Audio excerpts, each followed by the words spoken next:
Maisha ya sasa yamekuwa kama mbio zisizo na mwisho. Kila mtu anakimbilia mahali fulani, lakini wachache wanajua wanakimbilia wapi. Mitandao ya kijamii imekuwa kipimo cha thamani ya watu. Likes, comments na followers zimekuwa nafasi ya utu na upendo wa kweli. Watu wanavaa tabasamu bandia ili kuficha majeraha ya ndani, na wengi wanatembea wakiwa wamechoka, si kwa sababu ya kazi, bali kwa sababu ya roho zilizokata tamaa. Katika dunia hii ya kelele na mashindano, sauti ya Mungu imekuwa hafifu. Wito wa imani ambao zamani ulikuwa dira ya maisha, leo umekuwa kama sauti ya mbali isiyosikika tena. Wengi tumebeba Biblia mkononi, lakini mioyoni tumejaa mashaka. Tunaomba, lakini kwa haraka tunakata tamaa. Tunaamini, lakini kwa masharti. Tunaishi katika kizazi kinachojua jina la Mungu, lakini hakimjui Mungu kwa undani. Tafakari hii inatualika tusimame kidogo, tupumue, tutulie na tusikilize upya sauti ya hiyo ya ndani.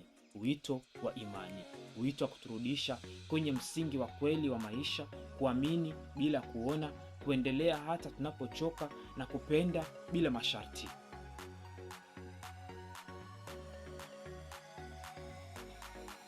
Imani ni zaidi ya maneno tunayosema kanisani au mahali popote pale.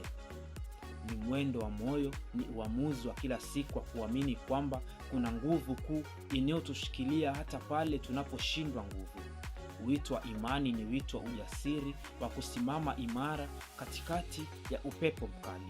Ni imani inayosema, ninaweza kushindwa leo, lakini nitainuka kesho. Katika dunia ya sasa tunapimwa kwa mali, umaarufu na nguvu, lakini imani inatufundisha kwamba thamani ya mwanadamu haipo kwenye vitu anavyomiliki, bali katika roho yake.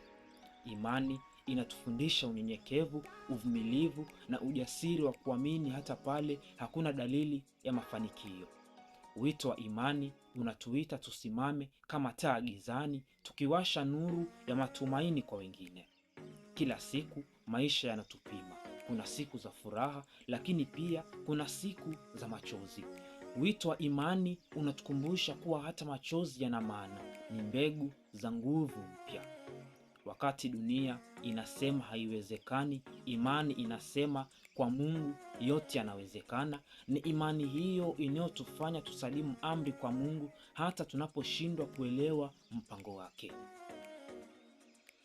Ni imani hiyo inayotufundisha kuwa kuchelewa sio kukataliwa, na kimya cha Mungu sio kutokuwepo kwake. Wito wa imani ni pia wito wa huduma. Imani ya kweli haiishi ndani ya maneno, bali katika matendo. Ni pale unapomsaidia mwenye njaa, unapomsamehe aliyekuumiza, au unapomtia moyo anayekata tamaa. Maisha ya sasa yamejaa ubinafsi, lakini imani inatufundisha kutazama zaidi ya sisi wenyewe. Ni kutambua kwamba tunapoinua wengine, nasi tunainuliwa. Leo tafakari kidogo, imani yako iko wapi? Je, bado inawaka kama moto, au imepotea kwenye vumbi la mashaka na maumivu ya dunia hii? Wito wa imani unakuambia, rudi kwa Mungu, rudi kwa matumaini, rudi kwa roho yako halisi, kwa sababu imani ndiyo pumzi ya maisha. Mtu anapopoteza imani, anapoteza mwelekeo. Anaanza kuishi kwa hofu badala ya matumaini, kwa maumivu badala ya amani. Usiruhusu dunia hii ikufundishe kuishi bila imani.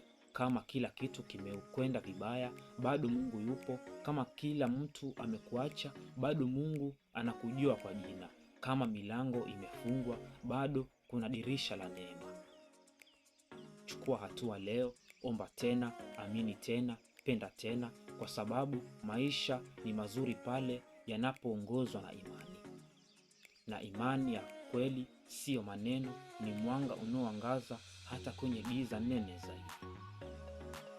Tafakari ya maisha, wito wa imani na nguvu ya imani. Edison